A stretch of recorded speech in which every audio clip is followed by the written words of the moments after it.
오늘 우리에게 주시는 하나님 말씀은 마태복음 1장 24절로 25절입니다. 요셉이 잠에서 깨어 일어나 주의 사자의 분부대로 행하여 그의 아내를 데려왔으나 아들을 낳기까지 동침하지 아니하더니 나음에 이름을 예수라 하니라. 아멘. 제가 목회하면서 어린 아이들도 섬겨보고 또 청년들도 섬겨보고 또 나이 드신 분들도 섬겨봤는데 저희 목회의 가장 좋아하는 점은 하나님을 만나게 하는 거거든요. 근데 참 이상한 점을 발견했습니다. 어린 아이든 청년이든 어른이든 교회에 온 지 얼마 안 됐는데 처음부터 하나님을 만나는 경우가 있더라고요. 성령을 받고 방언을 받고 뜨거운 신앙생활을 하는 그러한 사람들이 있는 반면 또 교회를 오래 다녔지만 심지어는 모태신앙이지만 뭔가 영적인 변화가 안 일어나는 분들이 계신 거예요. 도대체 이게 무슨 이유일까? 그냥 하나님이 은혜 받을 사람에게 은혜 주시고 은혜 받지 않을 사람은 은혜 안 주시는 그냥 하나님께만 달린 걸까? 제가 이렇게 기도하는 마음으로 양들의 그러한 은혜 받는 사람들, 은혜 받지 못한 사람들을 좀 이렇게 살펴보았습니다. 그런데 그 이유가 있더라고요. 하나님의 은혜를 받는 사람들의 내적인 이유, 원인, 또 안타깝지만 하나님의 은혜를 받지 못하는 사람들의 내적인 이유와 원인, 제가 발견한 것은 무엇이었냐면 순종하는 태도였습니다. 하나님 은혜를 받는 분들은요, 교회를 처음 나왔어도 어떤 말씀을 들을 때 그 내면 안에 물론 갈등을 하지요. 사람인지라 하나님의 말씀에 즉각적으로 예할 수 있는 사람은 거의 없습니다. 제가 보기에는 거의 없어요. 왜냐하면 하나님의 말씀이 굉장히 우리 안에 부담을 주거든요. 그런데 은혜 받는 분들은 이렇게 고민하고 좀 방황하지만 근데 결론이 제가 순종하겠습니다. 이렇게 가더라고요. 그래서 또 수련회를 한다, 또 훈련을 한다, 또 이런 부분들을 회개하라고 하면 교회를 처음 나왔어도 그들이 결국은 하나님 앞에 함으로 순종을 해요. 그런데 영적인 변화가 일어나지 않는 분들은 물론 고민은 하지요. 그러나 결국 자기 생각대로 가요. 온갖 변명 또 이유를 다 들이대지만 결국은 순종하지 않아요. 그런 분들은 하나님의 은혜의 언저리까지는 옵니다.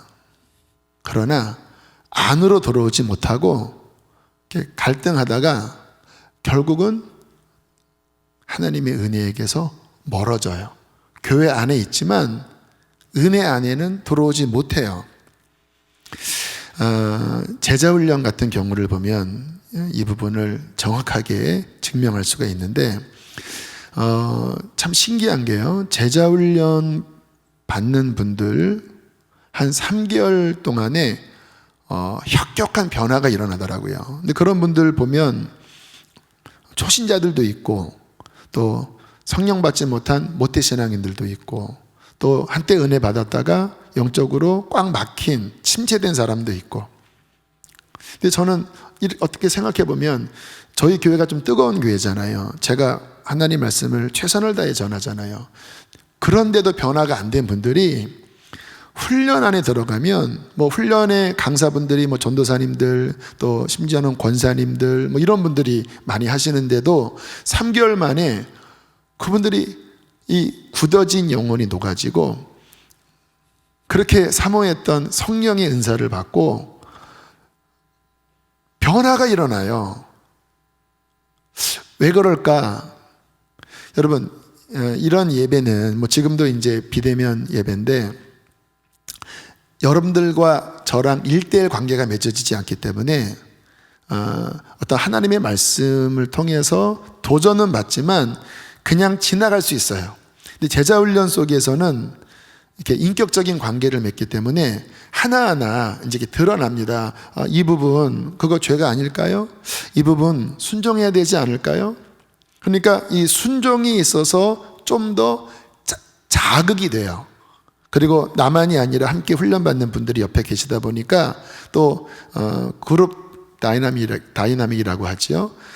그런 동료들 안에 도전을 받으면서 순종하지 않았던 내면의 태도의 변화가 일어납니다. 성경을 읽지 않았던 사람들이 읽기 시작하고, 회개하지 않았던 영역이 회개가 되기 시작하고, 그러니까 갑자기 3개월 만에 마치 이렇게 꽉 막혔던 어떤 그 수로가, 파이프가 뻥 뚫리면서 물이 확 쏟아져 내려오듯이 갑자기 변화가 일어나는 거예요. 그러다가 이제 복음 인카운터 때는 이제 클라이막스죠. 막 성령 받고, 어떤 분은 방언 받고, 어떤 천국을 경험하는 그러한 일들이 일어나요. 근데 핵심이 뭐예요? 교회를 오래 다니는 게 문제가 아니라 그 내면 안에 순종의 태도의 변화가 일어났다라는 거예요. 여러분, 신앙의 가장 핵심은 그러므로 순종입니다. 순종이 없는 예배, 순종이 없는 종교 행위, 하나님 앞에 하나도 의미가 없게 돼요. 여러분, 이사야서나 예레미야서 같은 선지서들을 읽다 보면 이제 하나님의 선지자들이 그 당시 하나님의 백성들에게 이렇게 책망하는 내용이 나오는데 그 내용이 똑같습니다. 너희들이 삶에 순종 없이, 나의 말에 순종 없이 안식일에 성전에 나와 예배한들, 제물을 바친들, 그것이 어떻게 나와 관계 맺는 예배가 되겠느냐. 내가 원하는 것은 이러한 의식이 아니라 삶에서 순종하는 거다. 순종해야 나의 백성이고, 순종해야 너희들의 예배가 내게 받아지게 되는 거고, 순종해야 나의 선한 언약이 이루어지는 거다. 순종해라, 순종해라. 이게 선지서에 나오는 그 선지자들의 외침의 핵심 메시지였어요. 자, 오늘 우리가 참 오묘하게 계획한 것도 아닌데 그 성탄절에 맞춰서 지금 본문이 흘러가고 있어요. 이제 마리아, 또 요셉, 또 다음 주에는 이제 헤롯 왕, 이런 말씀들이 나오는데요. 오늘 나오는 말씀의 주인공은 이제 요셉에 대한 이야기입니다. 예수님의 육신의 부친이지요. 자, 이 요셉을 가만히 들여다보면 요셉에 대한 말씀은 성경 전체에서 되게 짧게 나옵니다. 마리아에 대한 이야기는 좀 더 나오는데 요셉은 좀 일찍 소천을 했어요. 자, 요셉의 상황을 한번 우리가 들여다보세요. 굉장히 황당하고 심란한 상황을 지금 맞이한 겁니다. 마태복음 1장 18절 말씀 함께 읽겠습니다. 시작. 그의 어머니 마리아가 요셉과 약혼하고 동거하기 전에 성령으로 잉태된 것이 나타났더니, 자, 요셉과 마리아가 약혼을 했습니다. 유대 문화에서 결혼 전에 약혼이 있는데 법적으로는 결혼과 약혼이 똑같다고 해요. 근데 보통 약혼을 하고 한 1, 2년 신랑이 준비한 다음에 이제 신부를 데리러 오는 게 유대 결혼 문화인데요. 요 약혼하고 결혼하는 요 사이에 마리아가 임신해 버린 거예요. 근데 이제 마리아 임신 사건이 마태복음에는 나오지 않지만 누가복음에 그 사건이 좀 자세하게 기술되어 있어요. 그 부분을 한번 본다면 제가 자막 준비했습니다. 누가복음 1장 26절로부터 보면요. 천사 가브리엘이 하나님의 보내심을 받아 갈릴리 나사렛이란 동네에 가서 다윗의 자손 요셉이라 하는 사람과 약혼한 처녀에게 이르니, 그 처녀의 이름은 마리아라. 그에게 들어가 이르되 은혜를 받은 자여 평안을 지어다. 주께서 너와 함께 하시도다 하니, 처녀가 그 말을 듣고 놀라 이런 인사가 어찌함인가 생각하매 천사가 이르되 마리아여 무서워하지 말라. 내가 하나님께 은혜를 입었느니라. 보라, 내가 잉태하여 아들을 낳으리니 그 이름을 예수라 하라. 황당한 상황이지요. 갑자기 천사가 너 임신했어 그러는 거예요. 자, 34절. 마리아가 천사에게 말하되 나는 남자를 알지 못하니 어찌 일이 있으리이까. 천사가 대답하여 이르되 성령이 내게 임하시고 지극히 높으신 이의 능력이 너를 덮으시리니 이러므로 나실 바 거룩한 이는 하나님의 아들이라 일컬어지리라. 대저 하나님의 모든 말씀은 능하지 못하심이 없느니라. 하나님의 능력이 너를 덮고 성령이 역사하여 하나님의 아들이 네 뱃속에 들어가게 될 것이다. 인간적으로는 불가능하지만 천지를 창조하신 하나님의 말씀은 능치 못할 일이 없단다. 자, 이 말을 듣고 마리아가 했던 반응을 한번 보세요. 여러분 같으면 어떻게 했었을 것 같아요? 사탄아 물러가라 그렇지 않았겠습니까? 자, 38절 함께 했습니다. 시작. 마리아가 이르되 주의 여종이오니 말씀대로 내게 이루어지리이다 하매 천사가 떠나가니라. 여러분, 이 대답은 생명을 건 대답입니다. 그 당시 문화에 이미 율법에 나와 있지요. 돌에 맞아 죽을 상황이에요.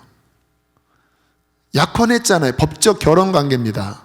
그런데 임신한 사실이 드러났을 때 요셉이 걸면 죽어야 되는 상황이에요. 근데 마리아가 뭐라고 고백합니까? 주의 여종이오니 그것이 하나님의 뜻이라면 아멘. 그것이 내 삶에 이루어지리이다. 저의 생명을 드립니다. 이렇게 순종을 해요. 그러니까 천사가 됐다 하고는 떠나가요. 자, 그리고 이제 한 6개월, 7개월 정도 지난 시점이었을 것 같아요. 왜냐하면 임신하고 이제 배가 이렇게 나오는 시기가 한 6개월, 7개월 되면 이제 눈이 띄잖아요. 같은 말이었던 것 같아요. 마리아의 배가 점점 불러옵니다. 사람들이 수근수근 했겠죠. 누구 아이야? 속도 위반한 거 아니야? 요셉에게까지 이제 이 소식이 들려왔어요. 마태복음 1장 19절에 보면 요셉의 인품이 나오는데요. 함께 읽겠습니다. 그의 남편 요셉은 의로운 사람이라 그를 드러내지 아니하고 가만히 끊고자 하여. 이 상황을 알게 되었을 때 요셉이 마음에 정리를 했습니다. 딴 남자가 생겼구나. 그러면 조용히 보내야 되겠다. 이것을 고발하고 하면 이게 정말 마리아의 생명이 위태로운 상황이 될 수 있잖아요. 그냥 조용히 정리하고자 했어요. 근데 그때 꿈에 천사가 요셉에게 나타난 거예요. 아들을 낳으리니 이름을 예수라 하라. 이는 자기 백성을 죄에서 건지실 이인데 그게 메시아다. 지난주 말씀, 보라 처녀가 잉태하여 아들을 낳으리니 이름을 임마누엘이라 하라. 이는 하나님이 우리와 함께 계시다 함이라. 이런 천사의 꿈의 방문을 받은 거예요. 하나님이 하신 일이니까, 성령이 잉태하게 하신 거니까 마리아를 버리지 말아라. 자, 이 상황 여러분이 요셉의 입장이었다고 생각해 보세요. 그런 꿈을 꾼 거예요. 마리아는 점점 배가 불러오고 있어요. 만약에 요셉이 이건 말도 안 돼, 개꿈이야, 어떻게 그런 일이 있을 수 있어, 이 배신자, 이렇게도 충분히 생각할 수 있잖아요. 자, 그런데 요셉의 모습을 보세요. 오늘 본문을 다시 돌아가겠습니다. 24절 25절 함께 있습니다. 요셉이 잠에서 깨어 일어나 주의 사자의 분부대로 행하여 그의 아내를 데려왔으나 아들을 낳기까지 동침하지 아니하더니 낳음의 이름을 예수라 하니라. 주의 사자의 분부대로 행하여 미리 아내를 데려옵니다. 원래는 좀 더 지나서 데려와야 되는데 이 상황을 커버하기 위해서 그냥 곧장 그냥 결혼을 해버린 거예요. 약혼 후에 결혼을 미리 해버린 거예요. 그리고 아들을 낳기까지 동침하지 않고 있다가 아들을 낳았을 때 천사의 고지대로 예수라는 이름을 지어요. 성경에 요셉에 대한 말씀이 이제 여기와 누가복음에 짧게 나오기는 하는데, 이 말씀 안에 요셉의 인품 그리고 요셉이 어떠한 사람인지를 드러내고 있습니다. 주의 사자의 분부대로 행하여, 다시 말하면 순종하는 요셉. 마리아도 마찬가지죠. 여러분, 이 마리아와 요셉이 추정컨대 10대 후반에서 20대 사이의 나이였을 거라고 추정을 해요. 지금도 제가 좀 이렇게 제3세계 가면 조혼을 하더라고요. 보통 10대에 다 임신을 하더라고요. 이 당시에 당연히 그럴 때예요. 참 어린 청년 또는 지금 우리로 보면 청소년 시기인데 어마어마한 하나님의 은혜를 받았어요. 메시아의 육신의 부모의 역할을 하게 됐는데, 서두에 드린 질문, 왜 하나님이 요셉과 마리아에게 이 은총을 주셨을까? 누가복음 1장 38절과 마태복음 1장 24절, 이들 내면을 한번 보세요. 주의 여종이오니 말씀대로 내게 이루어지리이다. 요셉이 잠에서 깨어 일어나 주의 사자의 분부대로 행하여. 공통적으로 나타나는 특징, 순종이라는 거예요. 하나님은 순종하는 마음을 갖고 있었던 마리아와 요셉에게 찾아오셨다라는 거예요. 여러분, 이것은 비단 마리아와 요셉의 이야기만이 아닙니다. 신앙생활이 무엇일까? 아까 구약 선지자들의 외침에 대한 말씀을 잠깐 드렸는데, 하나님이 인정하는 참 신앙이 무엇일까? 간단하게 요약하면 예수님을 믿고 순종하는 거예요. 예수님을 믿고 순종하기 시작할 때 성경에서 약속한 그 언약들이 이루어집니다. 어떤 언약입니까? 성령이 임하시는 언약. 그리고 하나님의 나라가 그 사람 안에 들어와 그 사람을 변화시키고 그 사람에게 천국의 기쁨을 맛보게 하고 하나님 나라에 의하여 쓰임받는 제자의 삶을 살게 하는 그러한 놀라운 변화를 주는 것. 이것이 성경적인 신앙인데, 근데 우리가 착각하면 안 되는 게, 그냥 나는 예수님 믿습니다, 그리고 순종은 싹 지워버리면 제가 말씀드린 이와 같은 축복이 일어나질 않아요. 교회를 다니지만 언저리에서 왔다 갔다 하다가 끝나버려요. 그런데 하나님 만나는 사람들, 성령의 세례를 받는 사람, 성령의 은사가 임하는 사람, 하나님께 쓰임받는 사람, 영적인 성장과 변화가 일어나는 참다운 신앙생활은 언제나 어떤 사람들이 경험하는가? 믿고 순종하기 시작할 때, 하나님이 버리라고 하는 것을 버리고 하나님이 하라고 하는 것을 하고 순종하기 시작할 때 그와 같은 변화가 일어나요. 근데 나는 믿는데 나는 순종은 모르겠습니다. 그러면 정확히 이사야, 예레미야 선지자가 말했던 그 가짜 신앙의 범주 안으로 들어간다라는 거예요. 요즘 나의 신앙에 변화가 없고 영혼이 메말라진 것 같고 하나님과 멀어져 있다고 여겨진다면 정확하게 이 부분을 점검하십시오. 나 순종하고 있는가? 하나님께서 뭔가 나에게 감동하셔도 혹시 내가 고집을 피우고 있지 않나? 그러면 점점 멀어집니다. 그러니까 여러분이 하나님과 가까이 있을 때의 내면의 태도를 보면요, 순종하는 마음이 있었어요. 하나님께서 말씀하시면 힘들어도 예하는 이 태도가 있을 때는 영적으로 하나님과 친밀했어요. 근데 지금 뭔가 메마르고 뭔가 경직되어 있고 뭔가 영적으로 답답하면요, 내면이 정확하게 순종하는 태도가 없어요. 그냥 내 생각에만 빠져 있어요. 진짜 복은 뭔지 아십니까?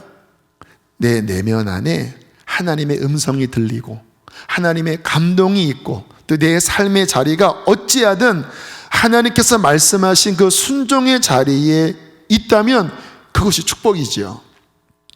지난 수요일에 이제 서울역 노숙인들에게 가서 말씀을 전했습니다. 한 달에 한 번 말씀을 전하고 있는데요. 참 그 공동체는 귀한 게 밥만 드리지 않고 1시간 예배를 드려요. 그리고 그 노숙인들은 그 예배를 사모해서 옷도 좀 깨끗하게 입으려고 노력하시고, 또 미리 줄을 길게 바깥에 서면 동네 주민들이 민원을 넣어서 그 주차장 안에 들어와 이 추운데 미리 대기하고 있습니다. 한 1시간 대기하고 있어요. 그러나 그 예배드리는 공간이 협소하기 때문에 제비를 뽑아서 들어온대요. 주일 예배도 드리는데요. 사모님이 그러시더라고요. 노숙인들이 11조를 드린대요. 어느 때는 2,000원, 1,000원, 5,000원 감사 헌금도 드린대요. 그러면 그분들의 헌금이 너무나 감동스럽고, 이분들의 이 5,000원은 일반인들의 50만 원보다도 큰 돈이다, 이런 고백을 하시더라고요. 어쨌든 이제 가서 이제 우리 전도사님이 기타를 치면서 찬양을 하시고, 또 젊은이교회 전도사님이 또 반주를 하시고, 한 30분 정도 찬양을 하는데 은혜가 되더라고요. 하늘의 문이 열리는 것 같았습니다. 감동이 일어나고 이렇게 기쁨도 있고, 막 저는 이제 그런 어떤 성령님의 감동이 되게 민감한 사람인데 너무 좋았습니다. 그래서 막 큰 소리로 아멘 아멘도 하고 마스크를 쓴 상태에서 이렇게 예배를 드리는데, 제 안에 성령님의 감동이 이렇게 일어나는 거예요. 이제 보통 그 식사 전에 1시간 예배를 드리는데, 이제 그날 제가 전할 말씀의 내용 가운데 예배자에 대한 말씀을 전하면서 진정한 예배를 드리면 성령을 받습니다 라는 그 내용이 들어 있었거든요. 근데 그게 이렇게 연결이 되면서 이분들과 함께 이 정도의 예배가 아니라 이제 우리 식으로 하면 부흥회를 하면 좋겠다. 그래서 오전 한 9시에 함께 모여서 은박지를 깔든 의자에 앉든 한 2-3시간, 한 3시간, 4시간에 부흥 집회를 하면 좋겠다. 그래서 이분들이 진짜 주님 만나고, 그리고 성령 세례 받고 방언도 받고 그와 같은 역사를 경험한다면 얼마나 좋을까요? 그리고 또 생각이 확장되더라고요. 그분들이 그렇게 성령 받은 다음에 지금도 그 서울역 어느 지하 그런 곳에 그냥 간단하게 이렇게 바람만 막은 그곳에서 이분들이 추위에 떨면서 이렇게 지내셔요. 근데 그들 가운데 예배하러 오는 사람들은 소수거든요. 근데 이분들이 그 곳에 어차피 사셨으니까 그곳에 가서 성령 받았으니까 주님의 증인이 되는 거잖아요. 복음을 전하고 함께 막 기도하자고 하고, 이게 부흥인데 이와 같은 부흥이 일어난다면 와, 너무 아름답겠다. 그 부흥이라는 책에 보면 그 1903년 아주사, 미국 아주사 거리에 부흥이 일어났을 때 그 당시에 흑인들, 좀 불황아들, 그러한 부류의 사람들에게 성령의 부흥이 있었다고 하는 그 기독교 역사, 부흥의 역사가 있거든요. 그래, 이 서울역 노숙인들, 이 예배자들 안에 성령의 역사가 임한다면 참 너무나 아름다운 일이 되겠다. 저 혼자 지금 마음 안에서 예배하면서 그와 같은 감동이 일어나는 거예요. 제 설교 시간이 돼요. 제가 말씀을 전하다가 그것을 제가 이제 선포해 버렸습니다. 제가 앞에서 예배하는데 그와 같은 감동이 일어납니다. 우리 부흥했으면 좋겠습니다. 여러분 성령 받아야 합니다. 여러분 진짜 주님 만나야 합니다. 예배 끝나고 예배가 아무튼 되게 충만한 예배였는데, 유정호 사모님과 함께 식사를 하는데 저한테 그런 이야기를 하시더라고요. 목사님, 제가 목사님 말씀 듣고 회개했습니다. 제가 10몇 년 동안 이 노숙인 사역을 하면서 본인이 다른 데 가서 그러한 집회는 했지만 왜 이 노숙인들의 성령 받고 방언 받고 하는 왜 이와 같은 생각은 한 번도 못 했는지 하나님 앞에 회개했습니다. 목사님, 정말 그거 꼭 해요. 정말 좋겠어요. 마음이 기뻤어요. 여러분, 제가 지금 무슨 말씀 드리는 건지 아세요? 진짜 복이 무엇인지, 신앙생활의 핵심이 무엇인지, 하나님의 우리 안에 뭔가 움직이시는 거예요. 근데 하나님의 움직이심이 어떤 경우에는 우리의 이성과 우리의 경험에 좀 안 맞는 경우가 있어요. 뭐 지금 아직 코로나도 뭐 지금 또 다시 팬데믹, 더 큰 팬데믹으로 가는데 역으로 지금 무슨 집회 생각을 하는 거고, 더군다나 노숙인들 집회, 잘 생각을 하기 쉽지 않은 내용들인데 하나님이 뭔가 감동을 주신다고 여길 때 저는요, 주님께서 그런 감동을 주시면 저는 꽤 적극적으로 반응을 보이는 편입니다. 왜냐하면 아까 소개드린 말씀처럼 언제나 그때 하나님을 경험하거든요. 여러분, 지난 5월 기억나십니까? 준비하라 집회. 그때도 코로나가 막 퍼져나가던 시절이었어요. 이태원발 뭐 여기 6단지, 센트레벨 6단지 확진자도 나오고, 주님께서 12번의 집회를 하라고 하셨을 때 부담이 되더라고요. 근데 하나님께서 주신 마음이면 환경이 안 받쳐줘도 환경보다 크신 하나님의 말씀하신 거니까 그거 해야 은혜 받거든요. 그래서 급하게 막 강사도 알아보고 뭐 찬양팀도 뭐 세우고, 그런데요, 그 기간 아십니까? 정말 역주행을 했잖아요. 3시간 막 4시간 집회를 하고, 마지막 금요일, 그때가 5월 27일인가요? 마지막 금요일은요, 정말 그날이 오순절이었습니다. 그날이 유대력 오순절이었어요. 하늘의 문이 열려, 이 예배당이 막 출렁출렁, 1층 글로리얼 영상 예배 드리는 분들도 막 춤을 추고 출렁출렁 했어요. 지금도 저에게 메일이 옵니다. 금요일인가 토요일에 메일이 왔어요. 준비하라 집회 보고 은혜 받았다고. 외국에 계신 교포께서 메일을 보낼 정도로. 언제나 하나님께서 뭔가를 감동하실 때, 그것이 어떤 우리의 생각에 맞지 않더라도 아멘하고 순종할 때 은혜의 더 깊은 곳으로 나아갈, 요셉이 마리아가 뭐 정말 인생을 걸어야 되는 어떠한 메시지가 온 거잖아요. 무슨 임신이에요? 무슨 메시아예요?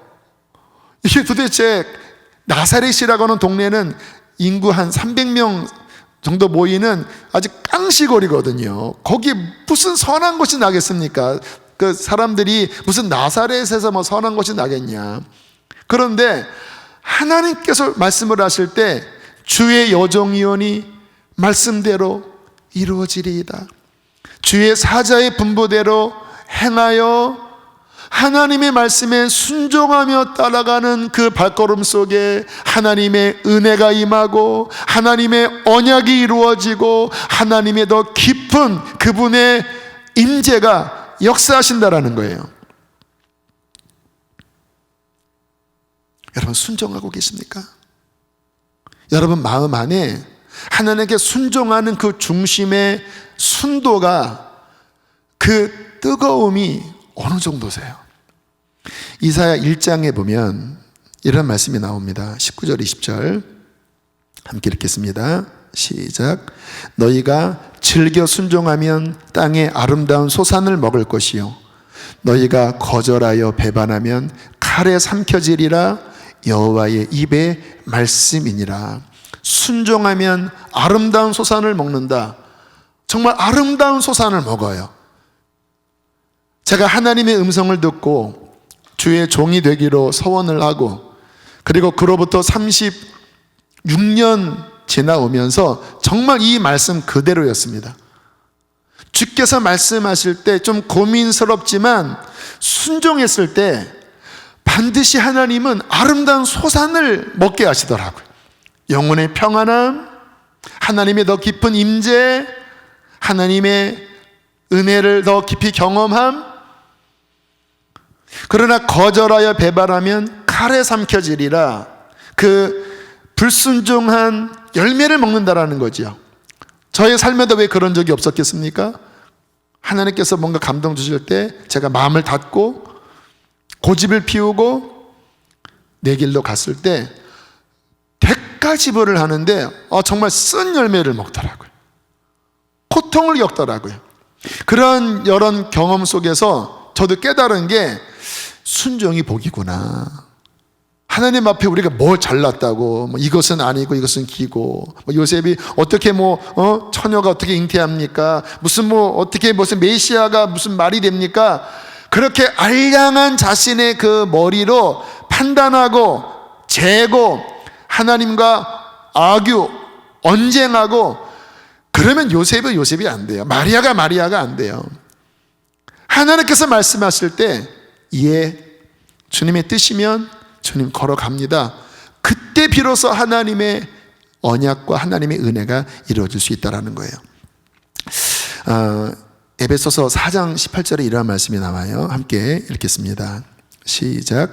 그들의 총명이 어두워지고 그들 가운데 있는 무지함과 그들의 마음의 굳어짐으로 말미암아 하나님의 생명에서 떠나 있도다. 그러니까 뭔가 영적으로 타락한 사람들의 내적 상태를 지금 묘사하고 있는데요. 총명이 어두워졌다가 하는 말은 뭐냐면 이 하나님의 지혜로부터 떠나 있다라는 이야기고, 무지하다, 하나님의 뜻을 깨달을 수 없는데 그들의 내적 상태가 어때요? 마음이 굳어져 있어요. 이것을 성경적인 또 다른 표현으로 강팍하다, 완고하다 또는 교만하다. 하나님이 뭔가 말씀하셔도 거기에 반응을 할 수 없는 내적 상태라는 거예요. 이게 저주입니다. 하나님의 생명에서 떠나 있다고 그러잖아요. 그 내면이 하나님께 반응할 수 없는 상태. 여러분, 사람도 그래요. 누군가에게 가르침을 받을 때 그 사람의 사사, 그 사람의 가르침을 내가 이렇게 열고 받아들여야 그 다음 그것들이 내 것이 되면서 관계가 맺어지면서 뭔가 이렇게 스승과 제자가 되지요. 자꾸 자기 이야기하고 나 그거 안 한다고 하면요, 여러분이 가르치는 사람이라면 그 사람과 몇 번 만날 수 있겠습니까?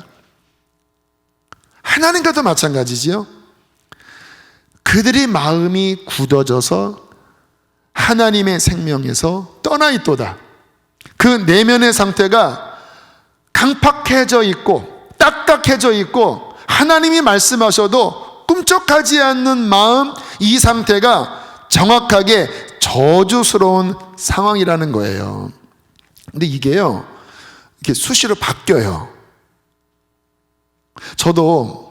저는 그 내면을 되게 이렇게 민감하게 진단하는 사람입니다. 그러한 류의 신앙생활을 어릴 때부터 했어요. 뭔가 제 마음이 딱딱해져 있다라고 느껴지면요, 저는 빨리 하나님 앞에만 매달립니다. 왜요? 그게 저주니까. 그래서 하나님, 제 마음이 지금 식어 있습니다. 내 마음이 하나님께 굳어져 있어요. 예배해도 하나님, 제 마음이 하나님의 감동을 받을 수 없습니다. 하나님, 막 이렇게 갈아엎어요. 이렇게. 지금 2020년 연말입니다. 올해 아무튼 다사다난했죠. 특히 영적으로 어쨌든 쉽지 않았죠. 제가 오늘 이 말씀을 준비하면서 성도님들에게 도전을 하고 싶은 거예요. 올 한 해가 지나가기 전에 지금의 그 굳어있는 마음의 상태를 방치하면 안 됩니다.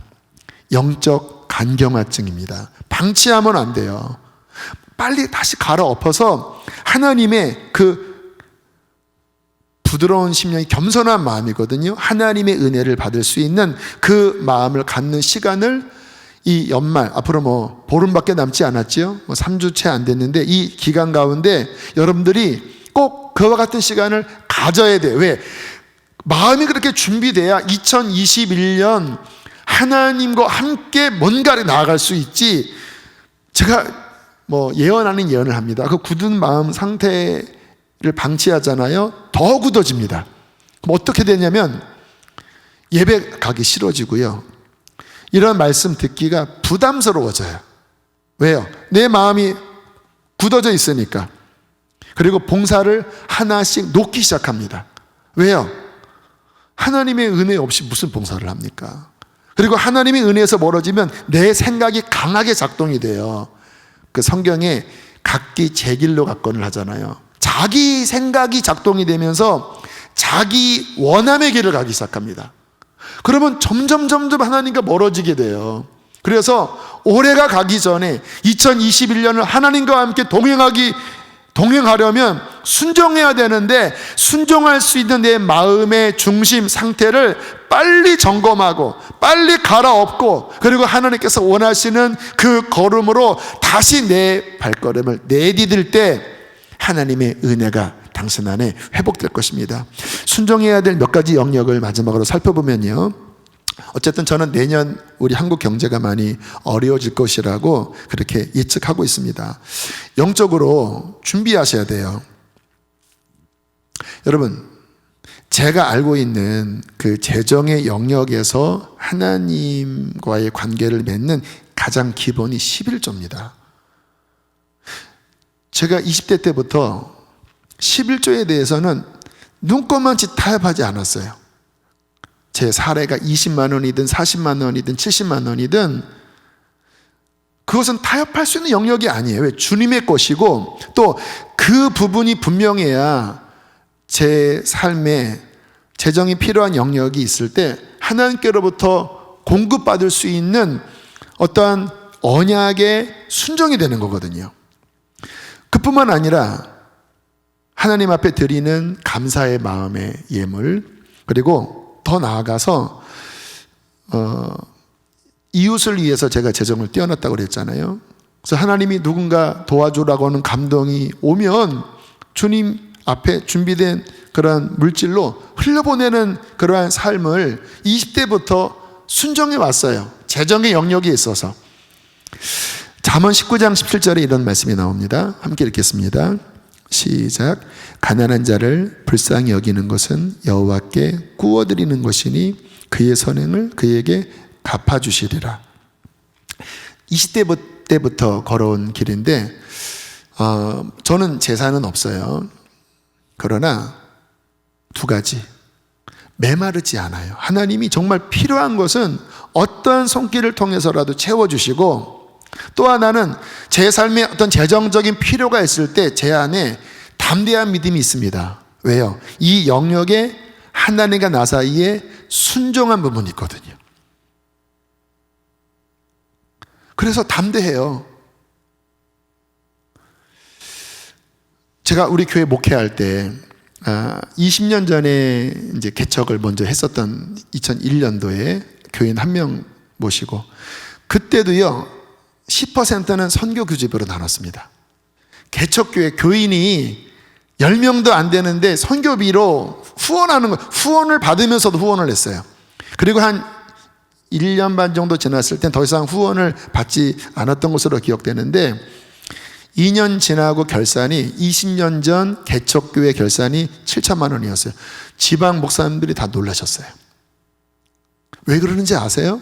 저 개인적인 신앙이든 또 제가 목회하는 이 원리를 아니까, 어떻게 순종하면 하나님이 어떻게 공급할지를 아니까. 9년 전에 우리 수지선한 목적교회 개척했을 때 8월에 개척하고요, 그해 12월 당회 때 선한 목적교회로부터 재정 독립을 했습니다. 더 이상 후원받지 않았어요. 왜요? 금방 서더라고요. 그리고 지금 9년 지나면서 올해 코로나 상황에서도 하나님은 넘치게 채워주세요. 그 이면에는 흘려보낼 때는 흘려보내는 거예요. 지난주 말씀드렸나요? 7억 흘려보냈다고?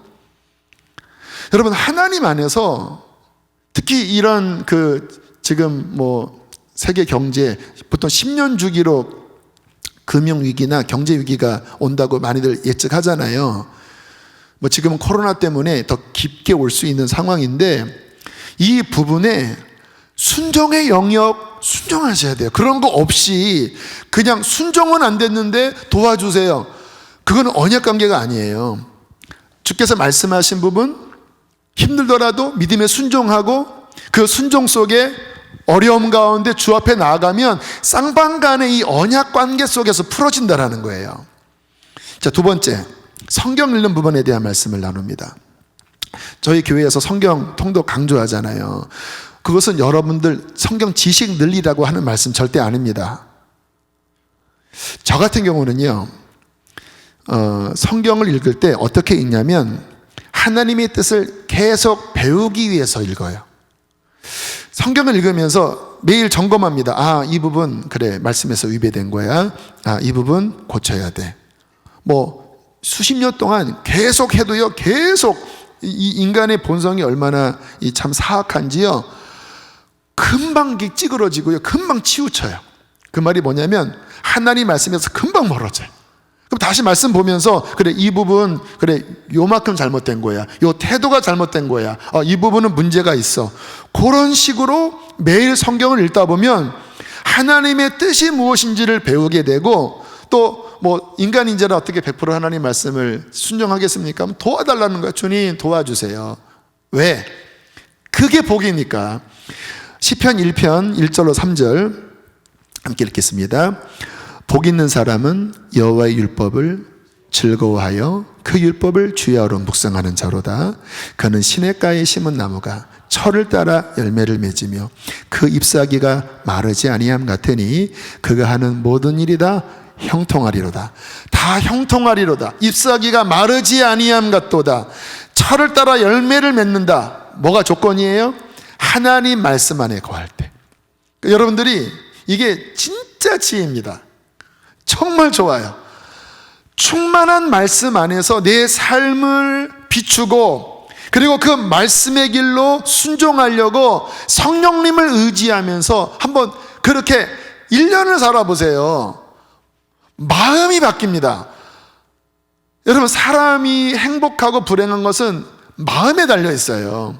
아무리 잘 먹고 잘 살아도 마음이 메말르면 죽고 싶은 거고, 아무리 환경이 어려워도 이 마음이 풍성하면 그는 행복한 사람이거든요. 그 잎사귀가 마르지 아니함 같으니 그 뿌리가 시냇가에 심은 나무와 같다고 하는 말은 뭐냐면, 이 눈에 보이는 육신의 세계와 상관없이 하나님 말씀 안에 그와 같은 태도로 고하면요, 이 마음이 하나님의 생명수 강가에 뿌리가 연결이 됩니다. 그러니까 마음이 그 하나님의 이 은혜 안에서 늘 기쁘고 평안하고 감사하고 행복하고 힘이 나는 거예요. 그리고 그와 같은 삶 속에서 분별이 되기 시작합니다. 아, 이게 잘못된 길이구나, 이 길로 가야 돼. 그렇게 가다 보면요, 그의 삶에 하나님의 언약, 하나님의 임재, 하나님의 그런 축복이 계속 일어나니까 그 삶이 정말 형통한 삶이 될 수밖에 없는 것이죠. 자, 세 번째. 자, 그렇게 여러분들이 회개하고 또 말씀 읽고 또 하나님 앞에 나아가는 삶을 살면 어떤 일이 벌어지냐면요, 좀 더 개인적이고 구체적으로, 특별히 이런 어떤 말씀 들을 때, 그리고 어떤 기도의 깊은 곳에 들어갈 때 어떤 감동을 주십니다.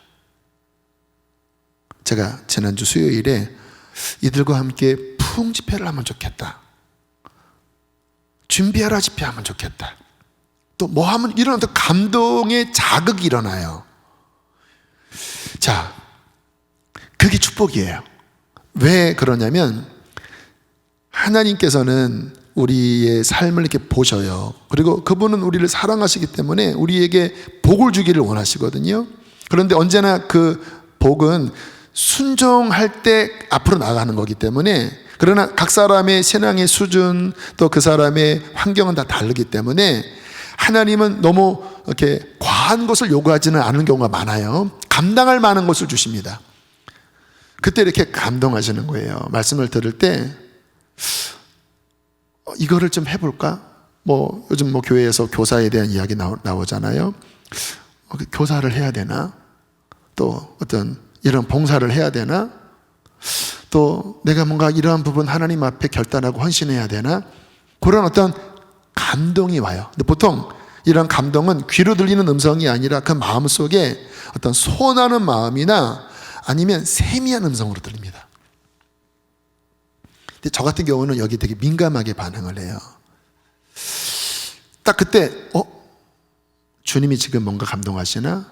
그리고는 거기에 이렇게 제 몸을 움직여서 여쭙기 시작합니다. 하나님, 주께서 하신 말씀 맞습니까? 인간의 생각도 있으니까요. 주님께 기도하다 보면 주님이 주신 음성이면 그게 더 열려요. 그리고 더 분명해져요. 근데 어떤 때는 순종하는 게 부담스럽습니다. 왜냐하면 주님의 어떠한 말씀은 나의 본성에 거슬리는 부분이 많거든요. 그래서 이 경우에 주님의 감동보다 내 본성이 더 강하면 강팍한 사람이에요. 그게 교만한 사람이에요. 왜? 하나님이 말씀하셔도 내가 싫으면 싫은 거니까 그것처럼 교만한 게 어디 있습니까? 근데 우리의 본성 안에 다 그런 마음이 있어요. 영적으로 하나님께 멀어지면 그게 더 딱딱해지고 더 자아가 강해지고요. 하나님의 은혜 안에 있으면 이게 더 낮아지고 녹여져요. 이게 그때그때 다르는데, 그래서 깨트리라고 말씀드리는 게 그건데, 저도 이게 좀 부담스럽고 싫은 마음이 있거든요. 그때 하나님 앞에 주님 순종하게 도와주세요. 성령님이 도와주셔야 되니까 성령님 도와주세요. 그렇게 나의 연약함을 드리면 성령님이 하나님의 뜻을 따를 수 있는 은혜를 훅 부어주십니다. 그러면 이렇게 옆으로 돌아서 있다가 은혜로 이렇게 일로 쭉 와요. 그러면 그때 그 힘을 붙잡고 입으로 그냥 선포해버려요. 주님 그렇게 하겠습니다. 주님 도와주십시오. 제가 그래서 지난 수요일 이후 벌써 이 말을 한 3번째 하고 있어요. 왜? 주님이 주신 감동은 이렇게 선포해버리고 나를 밀어 넣어야 그 다음에 쭉쭉 가거든요. 고민하고 막 이거를 덮어버리면 이게 사라질 수도 있거든요.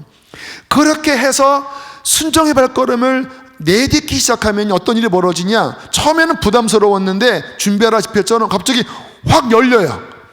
그리고 그 안에서 하나님을 더 깊이 경험해요. 그래서 하나님이 이것을 하라고 하셨구나. 기뻐요. 은혜가 더해져요. 하나님을 더 새롭게 알아가요. 영적으로 성장하는 것 같아요. 신앙생활이 메마른 게 아니라 기뻐요. 그는 철을 따라 과실을 맺으며 잎사귀가 마르지 아니함 같으니 그가 하는 모든 행사가 형통하리로다. 이게 성경에서 말씀하시는 진정한 신앙생활이라는 거예요. 그 키가 뭔지 아세요? 순종하는 태도를 갖고 있는가? 순종으로 발걸음을 내디디려고 하는가? 너의 교만한 마음으로, 너의 완응고한 마음으로 네 고집으로 가는가? 여기에 은혜 속에 나아가는가? 메바름 속으로 떨어지는가가 나뉘어진다라는 거예요. 2020년이 저물고 있습니다. 새해가 밝아오고 있어요. 결국 우리는 어느 길로 가야 할까?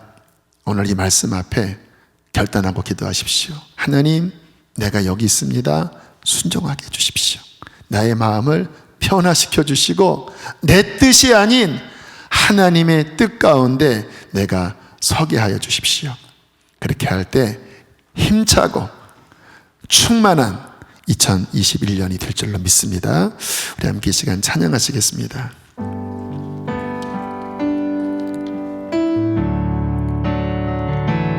너 어디 가든지 순종하라.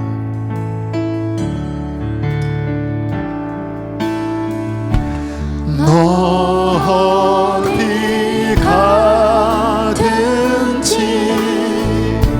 순종하라.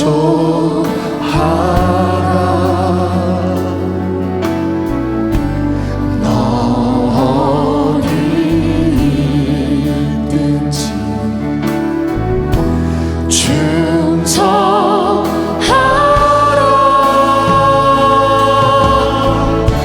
주 너의 하나님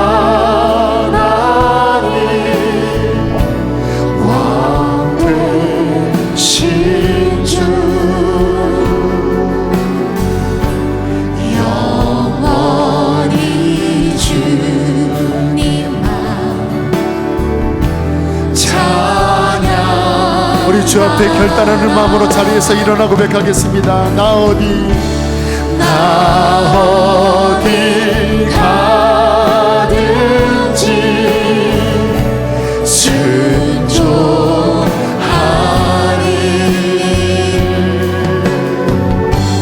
나 어디든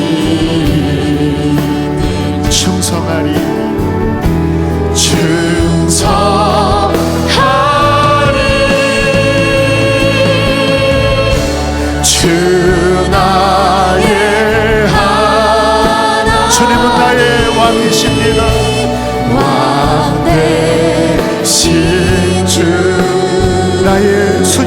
받을 나의 왕이십니다. 주님 찬양하리. 자, 우리 한 번 더 주 앞에 나의 손을 높이 들어 그분께 고백합시다. 나 어디 가든지, 나 어디 가든지 순종하리. 아버지 주님, 나 어디 내가 누구를 보내며 누가 나를 위하여 갈고 준성하리.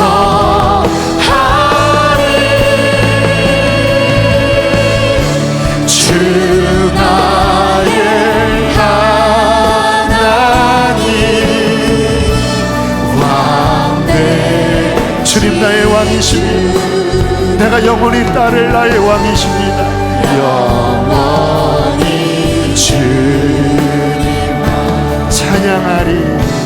자, 우리 시간 주여 크게 한번 부르고 주여 내 평생에 순종하게 해달라고 기도하시겠습니다. 주여 나의 왕 나의 주 영원히 순종을 받으신 나의 하나님께 나의 삶을 드립니다. 하나님, 나의 완악하고 나의 강박한 마음을 내려놓습니다. 나의 굳은 마음을 녹여주시옵소서.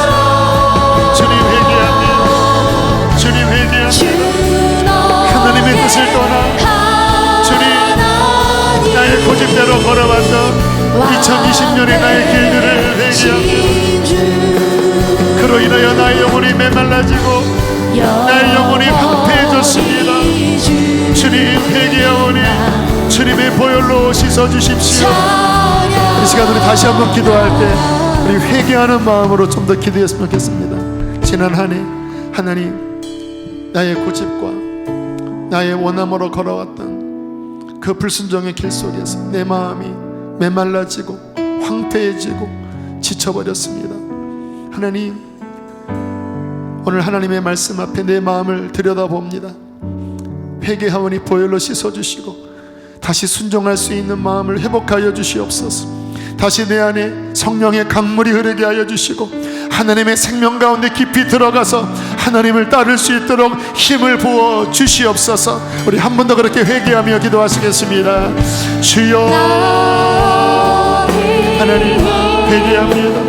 하나님 눈물로 회개합니다. 우리의 고집스러운 마음 하나님 회개합니다. 보혈로 씻어주십시오. 보혈로 정결케 하여 주십시오. 하나님, 다시 우리의 삶이 우리의 발걸음이 하나님의 아버지 뜻 가운데로 순종의 길 가운데로 나가기 원합니다. 주여 우리를 용서하여 주십시오. 회개하라 회개하라 회개하라. 하나님 회개하오니 우리를 새롭게 하여 주십시오. 우리를 새롭게 하여 주십시오. 2020년을 주 앞에 올려드리세요.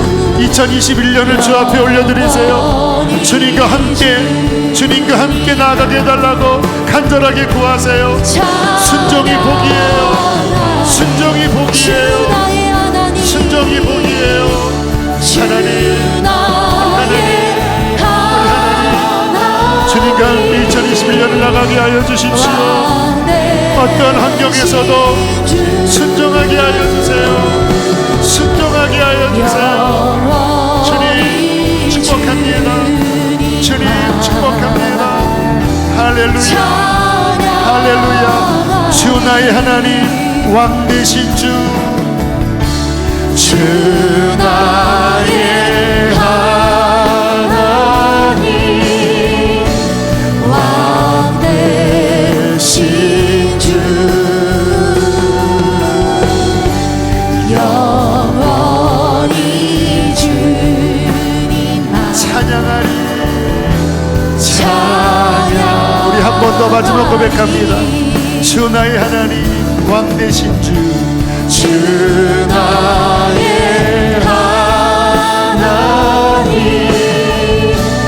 왕 되신 주 영원히 주님께 순종하리. 영원히 주님만 순종하리.